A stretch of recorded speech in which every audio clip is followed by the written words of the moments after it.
여러분, 안녕하세요. 평범한 음악방송의 한 장면이 수많은 시청자들의 가슴을 울렸다.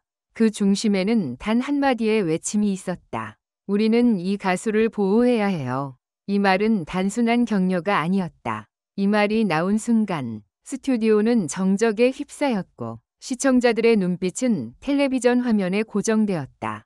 말을 꺼낸 이는 바로 방송 진행자이자 음악계의 산증인으로 불리는 김명준. 그리고 그가 보호해야 한다고 외친 대상은 요즘 가장 논란과 주목을 동시에 받고 있는 트로트 가수 박서진이었다. 도대체 무슨 일이 있었던 걸까? 그날 박서진은 KBS 음악방송 무대에서 신곡 갈무리 위 리메이크 무대를 선보였다. 기존의 구성과 전혀 다른 실험적이고 파격적인 편곡이었고 무대 구성도 이전과는 전혀 달랐다. 관객들의 반응은 엇갈렸다. 누군가는 천재적이다 고 칭찬했고 또 다른 누군가는 전통을 망쳤다 고 비판했다. 카메라는 무대를 마친 박서진의 얼굴을 비췄다.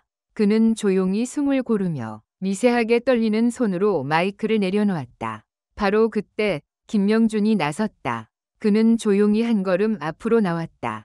그리고는 관객석을 향해 이렇게 말했다. 이 무대를 본 순간 저는 단 한 가지 생각이 들었습니다. 우리는 이 가수를 지켜야 합니다. 이 사람은 지금 트로트를, 아니 음악 자체를 새로 쓰고 있어요.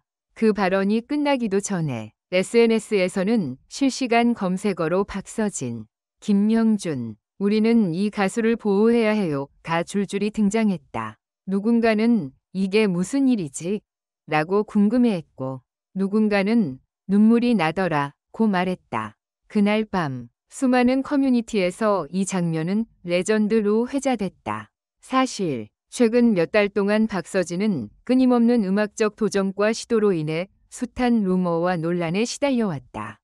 어떤 이는 그를 전통을 파괴하는 자라 부르고 또 어떤 이는 트로트의 혁신자라며 치켜세웠다. 그는 그 모든 말에 침묵으로 대응해왔지만 무대 위에서만큼은 언제나 진심을 담아 노래했다.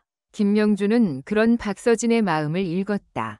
그리고 마침내 누구도 해주지 않던 말을 대신해준 것이다. 우리는 때때로 누군가의 진심을 너무 늦게 알아차립니다. 하지만 이 가수만큼은 늦기 전에 우리가 먼저 손 내밀어야 한다고 생각했습니다. 그 발언은 단순한 칭찬이 아니었다. 그건 하나의 선언이자 연대의 메시지였다. 음악을 듣는 이들이 음악을 만드는 이들을 공격이 아닌 이해로 감싸줘야 한다는 경고였다. 그 순간 박서진은 아무 말 없이 고개를 숙였다. 그의 눈가에는 눈물이 맺혀 있었고 관객석에서도 많은 이들이 함께 눈물을 흘렸다. 무대는 끝났지만 그 여운은 끝나지 않았다. 2025년 4월 대한민국 트로트 무대의 한마디 말이 큰 파장을 일으켰다. 단순한 칭찬이 아니었다. 진행자 김명준이 생방송 도중 예상치 못한 표정과 울먹이는 목소리로 한 말. 우리는 이 가수를 정말 보호해야 해요. 그 순간 관객석은 조용해졌고 무대 위에 서 있던 가수 박서진의 눈에는 눈물이 맺혔다.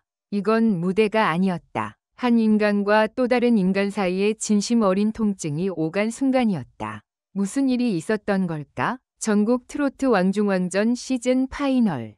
박서진은 마지막 라운드 곡으로 자작곡 빈자리를 선곡했다. 이 곡은 어머니가 위독했던 시절 병원 대기실에서 직접 쓴 노래였다. 누가 내 곁에 있던가요? 아무도 모르게 난 혼자였죠. 무대는 조명이 아닌 정적과 떨림으로 시작됐다.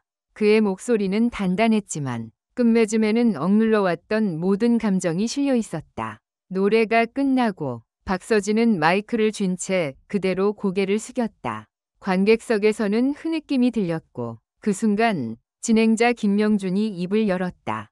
그냥 이 가수는 지켜줘야 합니다. MC로서의 대본, 시간, 구성은 모두 무시되었다. 그는 카메라를 바라보지 않았다. 오직 박서진만을 향해 말했다. 이 무대가 끝나고 나서 대중이 기억하는 게 점수나 순위가 아니라 이 사람의 진심이면 좋겠어요. 왜냐하면 이런 가수는 정말 세상에 둘도 없거든요. 스태프, 출연자 모두 정적, 방송국 내부, 편집 불가. 이 발언 이후 녹화장은 약 20초간 정적에 휩싸였다. 심사위원들조차 고개를 끄덕였고 심지어 일부 출연진은 눈물을 닦는 모습이 포착됐다. 방송국 측은 당초 편집 예정이던 해당 멘트를 생방송보다 더 생생하게 방송에 그대로 내보냈다. 이건 대사도 연출도 아닙니다. 그냥 진심이었습니다. 제작 PD 인터뷰. 박서진은 왜 보호받아야 할 존재가 되었는가? 대중은 김명준의 말에 동의하면서도 한편으로는 묻기 시작했다. 왜 저런 말을 했을까? 박서진에게 무슨 일이 있었던 걸까? 그 뒤로 이어진 SNS 검색어 1위는 샵 박서진 스토리, 그리고 이내 그가 지나온 충격적인 삶의 궤적이 수면 위로 드러나기 시작했다. 1. 13살부터 거리 공연. 하루 15곡씩. 그는 중학교 1학년부터 버스킹으로 생계를 이어갔다. 비 오는 날에도 사람들이 눈길 한 번 주지 않아도 하루 15곡씩 매일 노래를 불렀다. 어릴 땐 돈보단 박수가 고팠어요. 2. 어머니 간병과 무대 준비를 동시에. 어머니가 암 선고를 받았을 때 그는 병원에 매일 출근하듯 들렀다. 환자식 도시락을 들고 다니며 밤에는 연습실에서 무반주로 연습을 계속했다. 3. 5년 전 무대에서 실신. 진단은 극심한 신경쇠약, 누적된 피로와 스트레스로 2019년 한 공연장에서 실신 사고가 발생했다. 그는 무대 위에서 쓰러졌고 그날 이후로 무대 공포증과 싸워야 했다. 4. SNS 테러, 루머 공격, 그리고 침묵. 한 예능 프로그램에서 눈물을 보인 이후 감성팔이, 계산된 눈물이라는 비난이 쏟아졌다. 그는 해명도 하지 않았다. 누구에게조차 미움을 설명하고 싶지 않았습니다. 5. 무명 시절. 가수라는 단어조차 꺼내지 못했다. 녹음실에서 아르바이트하며 다른 가수들의 코러스를 수백 번 불렀다. 정작 자신의 이름은 한 번도 어디에도 실리지 못했다. 김명준의 발언은 단순한 칭찬이 아니었다.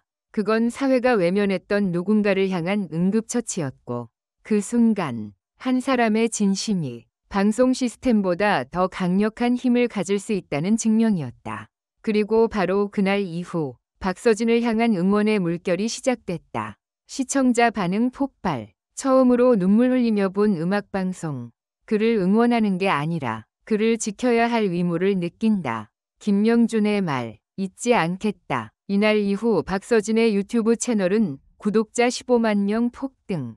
전국 팬카페는 30곳 이상 신규 개설. 공연 티켓은 2분 만에 매진되었다.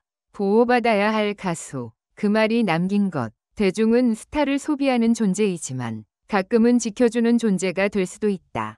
김명준의 발언은 단순한 정의감도 우연한 감정도 아니었다. 그는 무대 위에서 단 한 사람의 인생을 품었고 세상은 그 울림을 기억하게 되었다.